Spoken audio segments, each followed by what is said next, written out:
In this video, we'll be talking about how to set up a Firebase database where you would basically have all of your REST API endpoints where you can just collect data from. Basically persisting all of your data and then and then basically showing and rendering your notes through the Firebase database. So what we usually do is we usually have a backend framework where we have all of our data in, and that backend server would have to be maintained in an additional server to run all of your backend logic in. But sometimes nowadays, what people do is for usually for mobile apps where you would all you need is just a front end, and then the backend would just be used for storing data. People usually use Firebase in that cases. So for the purpose of this video, since it's a React-based tutorial, we'll just be using a Firebase database to fetch our backend data from. So the first thing you need to do is just search for the Firebase console in your Chrome browser, and then click on the first link. So you'll be taken to Firebase. I have already a project here. Now let me add a new project for the purpose of this video. So since our project name is Noted, let's name our project Noted, and just skip through all of these conditions and create your project. So your project is ready to use, and navigate to your project and go to the database section. Now in the database section, you just have to create a database, and let's start in test mode for now. Done. Now the next step is to switch your database to the real-time database. Now head over to the Rules tab and set the read and write to true so that we can easily read and write data through the browser. Now this will make it public, but we're fine because this is just a test database that we're doing to check out the REST API capabilities of Firebase. Hit publish, and we're done.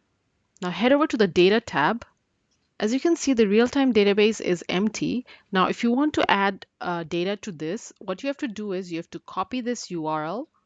Now go to your REST API client, paste it here, and then since we want to have a collection called notes where we will store our notes data, we'll just add .notes.json to that URL and then have it as a post endpoint. Now in that post endpoint, what we're going to do is we're just going to add a body to it, and in that body we'll have a title and description. The title will have the title of the notes, and the description will have additional information of the note.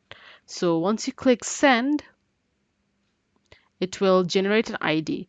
Now, if you want to access this and see if you have any data in this database, simply just go to this URL, click this URL, and you'll get an ID here. Now, if you want to populate it with more data, you just add more data to it. So let's add renew Netflix, split the bill with Jimmy, then click send. You'll have another ID generated. Now, if you visit the URL again, you'll have another data added to it. Now, you'll notice something different with the Firebase database. Usually the data that we are used to is JSON data, which is a list of objects. But in Firebase, it's a whole dictionary. So it's called a key value type database, which means that every data is stored as a key value pair. Now, this is the general schema that we're used to, which is a list of objects. So you'll have an array where you would have objects that would have all the information stored for all the notes that you would have. But for Firebase, the data is stored differently. So you have a key value pair. So as you can see, it's a dictionary, means it's an object where you would have the ID as the key and the value is the additional metadata associated with that entry. So the title and description are stored as value, and the ID is stored as the key, instead of the traditional database where you would have a flat object which would have the ID, title, and description in the same flat structure. So this is kind of confusing sometimes because you're more used to the general schema, and so when we fetch the data, we usually do a mapping so that the data looks like this. So then it's easier for us to loop through the data and then render it in our component. Awesome. So in the next video, we'll be discussing some common terms and terminologies, starting with the functional versus class-based components.